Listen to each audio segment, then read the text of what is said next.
So, Assalamu alaikum wa rahmatullahi wa barakatuh. Heddo Kharinokhia Trigarega Pobendeth. May the peace and blessings of Allah be upon everyone in this room.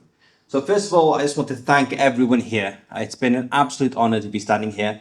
And I think there's two sets of thanks to give. First is the attendees.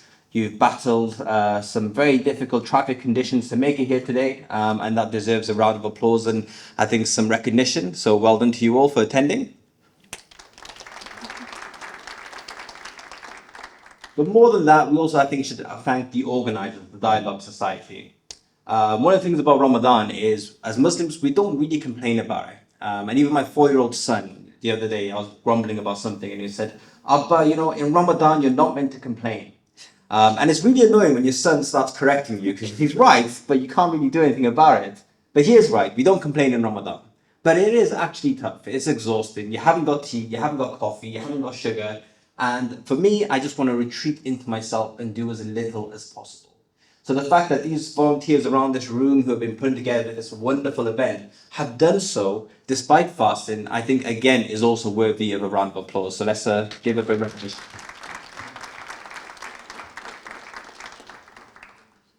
And this wonderful event on this wonderful theme. And first of all, I think let's take a moment to recognize as well that many of the people in this room and the organizers are from Turkey.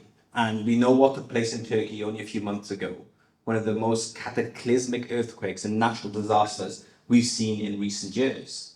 But they chose to focus on this event here about the living crisis. And I think this is something quite important because the two ideas, the theme of inclusivity and the living crisis, they can seem quite abstract, but it's very simple. It's not academic, it's not complex. Our greatest strength as human species has always been our ability to connect with each other and include each other.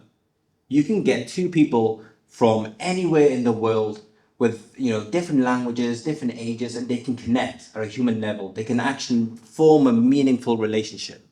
And that's something very special. It's our greatest capacity as a species.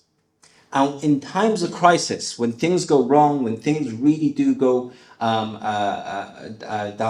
downhill, those connections, that connection with other human beings, that inclusivity, that willingness to put yourself at risk for others in times of crisis, in times of war, in times of catastrophe, that's what many people say is the difference between life and death. And so when we look at this particular challenge, the living crisis, the capacity to look at each other and to feel that sense of common belonging is one part of that solution. And it's a kind of forgotten ethos in Islam as well. There is a very beautiful teaching in Islam. And as I think people of religion, whether you're Muslim or from another tradition, sometimes you get caught up in creed or practice or denomination. But the Prophet Muhammad, he said, he is not Muslim who goes to bed hungry while his neighbor, he is not Muslim who goes to bed full while his neighbor is hungry. He is not Muslim who goes to bed full while his neighbor is hungry. I mean, that is how the Prophet has defined belief or disbelief, being a Muslim or not. And that is a really challenging criteria to live up to. Even more challenging when you know that in Islam, your neighbors are not just the houses on either side, but houses 40 in each direction. That is a radical form of inclusivity. That is a challenging form of inclusivity. That sense of inclusivity, where you take responsibility for the people on your street, for their well-being, for their mental health, their personal health, their physical hunger. All of these you take responsibility for if you want to be Muslim.